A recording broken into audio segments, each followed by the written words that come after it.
Welcome in, everybody, to the JAKIB Draft Special. The draft for the Eagles, unless they trade back in, has officially concluded. Their final 3 picks came in. They traded all over the place again. They got one more pick in the 5th round. Trevor Keegan, offensive guard from Michigan, of absolute beast. We'll get more into him. And then in the 6th round, they had 2 picks. They originally were up further, and then they traded back, grabbed 185 and 190, and they drafted wide receiver Johnny Wilson, a 6'6" wide receiver out of Florida State, an absolute beast. And then another center, offensive line, Dylan McMahon from NC State. And then they also added 3 picks in next year's draft. So pretty good shaking and baking. You can see on the screen there, I have the picture. That's your 2024 Eagles draft class, unless Howie makes a move to get back in. No Johnny Mack with me on this segment. He will join me for a full recap at the end of the day. He is bogged down with press conferences galore and meeting all the new draft picks and all that. So we'll get into each pick. Let's start with Trevor Keegan, an absolute monster. I'll pull up a couple things here for you to look at. 23 years old, 6'5", 310, 3-year starter at Michigan, obviously the national champions, but you can see on social media there's a whole lot of stuff about this guy. He's very Jason Kelce-esque. He's chugging beers at the parade for the national championship. He was in all Big Ten honors, and each year as a starter and a team captain in 2023. So this is really a great pick for Stoutland U. He's seems to be a very good offensive lineman. I'm shooting from the hip. I don't know everything about these guys, obviously, but from what I can tell, this does seem to be a great piece, and it bolsters some depth on the offensive line. Listen, they couldn't go the full draft without drafting an offensive lineman. No way. So they got this guy, and then they did get Dylan McMahon as well, who's a little bit undersized, but he's a center. So we'll get into him as well. Yeah, I'm with you, Flex. Keegan looks good. I like the Keegan pick a lot. Daz as well. Daz is in on the Keegan pick. Barbara Carroll, thanks for checking in, Babs. I love the Eagles draft, especially Shipley. Interesting, Babs. I didn't love the Shipley pick. I thought there was better running backs available at the time. But listen, that's who they went with, and we'll see how it pans out. I hope it does pan out well, but I'm done with these gadget-type running backs that the Eagles seem to love. Again, for everybody checking in, I've been with Johnny Mack. Johnny Mack is tied up. We will do a full recap together later on this evening. I'm thinking probably 6 or 7 p.m., depending on when John gets free from the press conferences. But the draft is in the books. Everybody's saying solid draft. I like it. I think they did pretty good. Let's get into Johnny Wilson. Humongous receiver, 6'6", 230, tallest wide receiver drafted in the past decade. Shout out to our guy Zach Berman from PHLY. Ran a 4.5 240, just humongous size. This guy a lot of people are saying he could be a tight end, but if you watch some of his film, he looks like a wide receiver. The way he catches the ball, the way he moves. I know he's huge. But, I did see some tweets back in October. This guy was being mocked in the 2nd round. So another good value pick here, and I like it. I like the big guys. I like the big radius catch guys. Give Jalen Hurts a chance with some of these, guys. That's what A.J. Brown does great, right? I mean, he makes himself huge, and his catch radius is enormous. So, yeah, Daz says Harold Carmichael 2.0. I don't want to go there yet, but look, he's that size. He's huge. There's Flexen saying move him to tight end. I think that could be realistic if I'm blanking on the name. Let me pull back up the draft board. Anias Smith. Let's say Anias Smith fits in at wide receiver 3, maybe you do see Wilson at 6'6", move to tight end. He's only 23, 6'6", 236, led FSU in receiving in 22. So obviously a really good season. All ACC honors in the last 2 years, 30 catches of 20-plus yards the last 2 years. Again, I told you, he's big, but he plays like a wideout. And that 20-yard stat right there tells you all you need to know about what I mean by that. 77% of his catches in college resulted in a touchdown or a first down. I did see another stat out there that's not on that graphic. An average catch of 17-plus yards. So you can see why 77% of them, resulted in a touchdown or a first down. So really good value in the 6th round there for Johnny Wilson. Another target for Hurts, another dart at the dartboard to throw. So pretty good stuff there. Thanks, everybody, for checking in. Don't forget to like the show. Miguel Lara, our guy's been with JAKIB for many years. We appreciate you, Miguel. Thanks, everybody, for checking in. Make sure you drop a like. And then the most recent pick, which looks like it could be their final pick of the draft, offensive lineman, offensive center, Dylan McMahon or McMahon, I don't know how you pronounce that.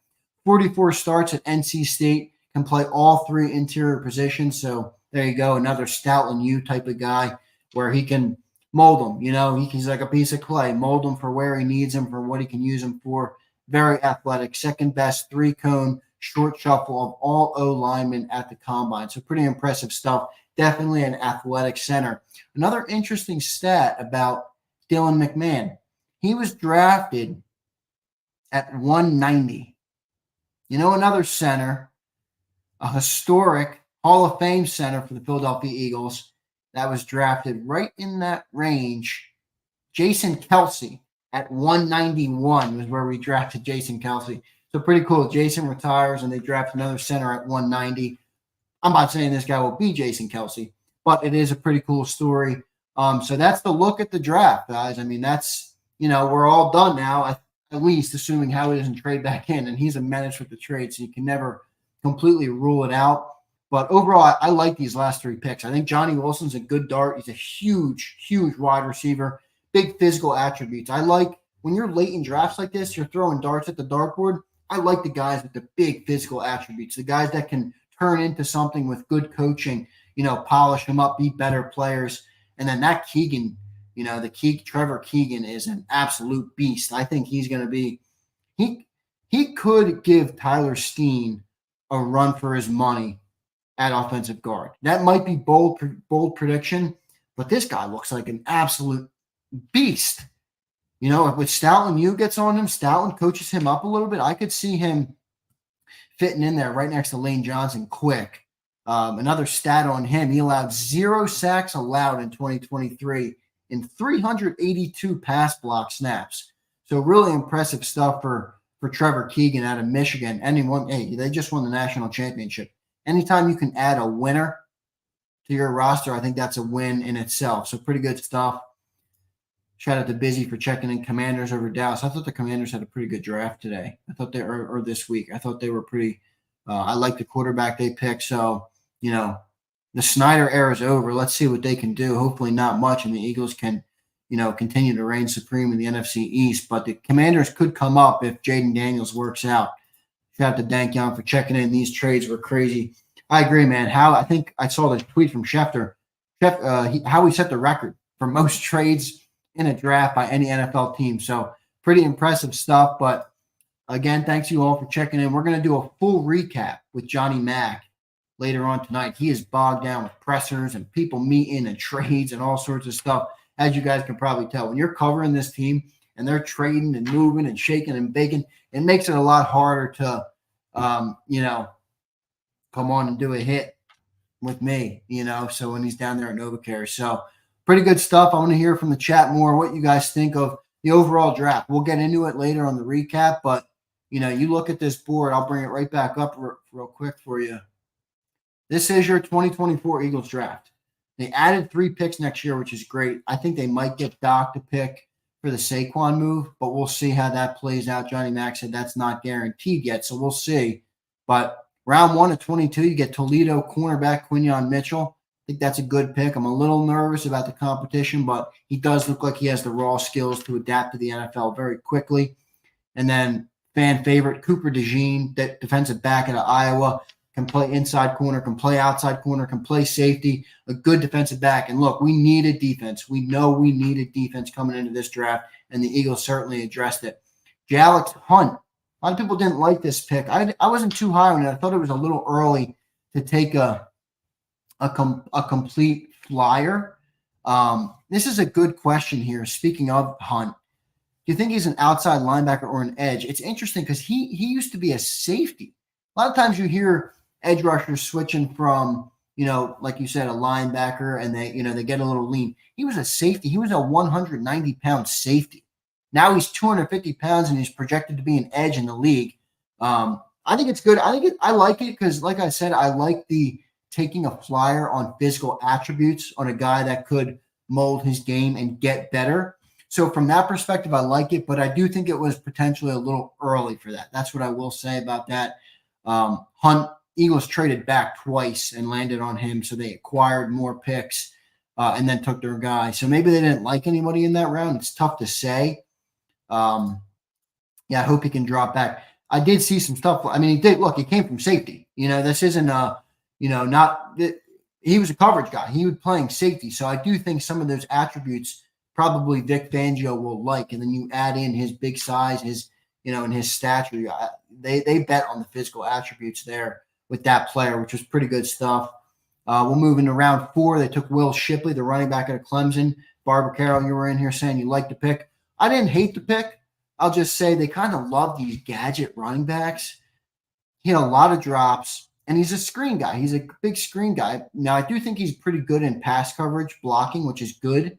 But Jalen Hurts doesn't throw to his running backs. I don't know why we love drafting or taking running backs that can catch when it's just not Jalen's game. He'd rather run, or he'd rather, he's a playmaker. Jalen's not a facilitator type of quarterback. He's a playmaker. So he doesn't dish the ball or dump it off to running backs a lot. So they seem to love that. I don't know why. I'd rather see a bruiser type of back there, but the Eagles just don't seem to go for it. I want like a LeGarrette Blount type of guy who we obviously won a Super Bowl with. But they didn't go for that in that pick. So yeah, flexing, I'm with you. He didn't love it. I don't love it either. I think they could have got somebody better. That's a good take. Change your pace back. That's not bad. You have Saquon, though. I mean, Saquon can do everything. Saquon can catch the ball. That's why I'd like to see someone, 3rd and 2 or whatever it is, or you need a yard. Give me a freaking bruiser. Give me a guy that can pound through the line, and get you a couple harder and yard. An old-fashioned running back I'd like to see, but they didn't go that route, obviously. Then we move into the round 5, Anias Smith, wide receiver out of Texas A&M. I think this is a great fit. He's a slot type of receiver. He's shifty. He's fast. Got a lot of leadership qualities. So pretty good stuff for there. I think that's a good overall pick. Somebody that could get into the starting lineup right away at wide receiver 3. I am not sold on Paris Campbell. I am not sold on Devontae Parker. And you see, this is the modern NFL. People are taking wide receivers everywhere. Look at the Bears. I said that on one of our previous shows. If Caleb Williams is not decent in year 1, they're going to be pretty good. They got weapons all over that roster, including our former guy DeAndre Swift, who we didn't use out of the backfield throwing the ball. So now he'll be in Chicago helping Caleb Williams get acclimated, and they have the 3 big wide receivers there. So pretty good stuff. And then the fan favorite pick, the big pick in round 5, Jeremiah Trotter Jr., linebacker out of Clemson. I love this pick. I'm not sold that the player is going to be great, but I think we get too caught up in that. When we're in round 5, it's a lot of dart throwing. It's a lot of, see what works. It's almost pick your flavor, as Johnny Mack said in a previous show. And when you can get a guy that knows Philly, grew up in Philly, has the history with Philly. His dad was obviously a Hall of Famer, in Philadelphia, and pretty impressive. I think it's a good pick, and it caters to the fans a little bit. Look, this is entertainment, right? This is football. This is sports. So part of that, there is some of that goes into it. Trotter's a special teams guy. I could see that, especially to start his career. But the reason I like him in round 5, because a lot of people were saying, maybe a round 2 or a round 3 player. I like him at 5 because it takes some of the pressure off. He can carve his own path. He can get acclimated to the NFL. He can see, how it breaks. And I'm with you, Yale. At 5, you can't miss. This is house money we're playing with. So you get a fan favorite. You get a guy that, has a history with the Eagles. I like it from that perspective. I hope he can pan out. He's a little undersized. Kind of gives me some Nakobe Dean vibes with that. But he has instinct. He's got great instinct. So we'll see how that pans out. Later in round 5, 172, we talked about him. Trevor Keegan, offensive guard out of Michigan. I love this pick. I think this guy is a beast. And I showed you some of the stats. I'll pull them up one more time for everybody.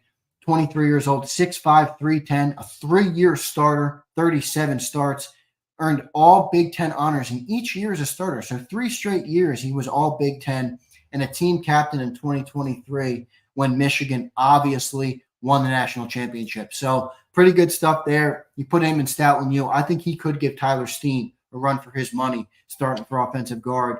Obviously, we lost Jason Kelsey.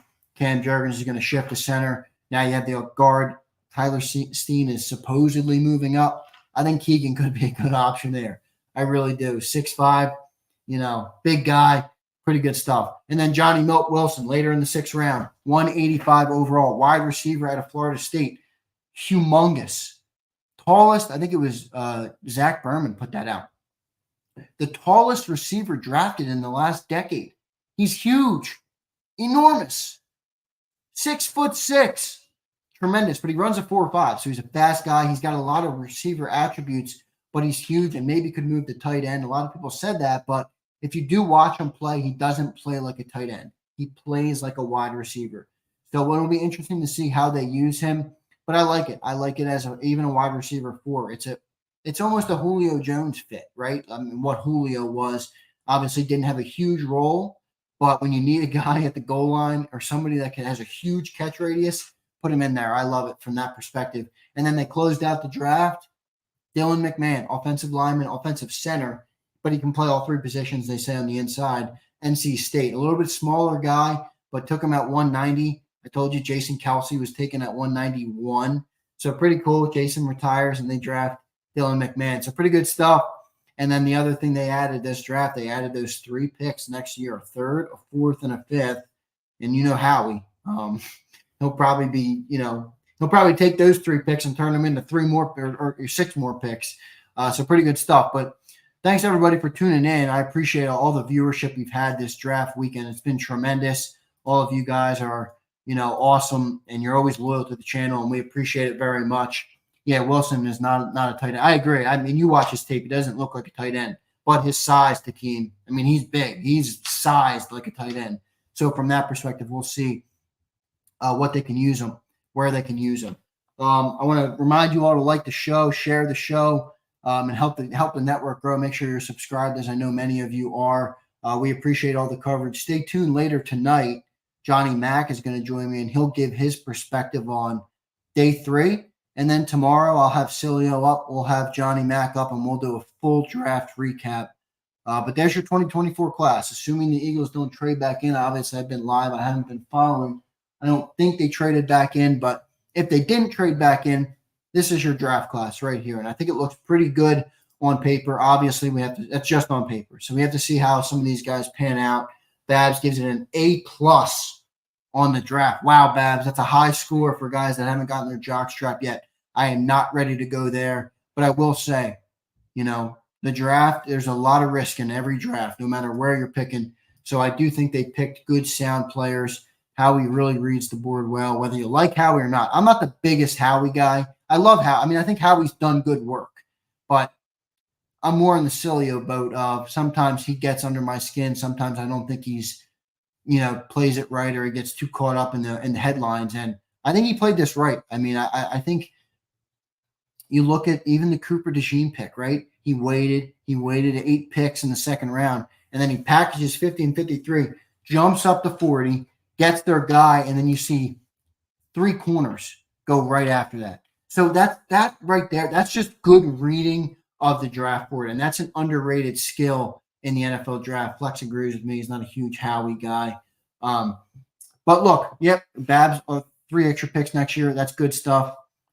So good stuff, everybody. That'll do it for this episode of the JAKIB Draft Special. Again, I appreciate you all tuning in. Make sure you like the show on your way out. I appreciate you locking in with me. We'll have Johnny Mack on later tonight to do a full draft recap. Thank you, you're all good, man. No worries. So thanks, everybody, for tuning in. I'll see you next time. Next time with Johnny Mack, where we'll do a full day 3 recap. He is bogged down, working hard down there at the NovaCare. Flexing later, man. Appreciate you always stepping in, always locking in on the channel. Thank you, guys. See you next time.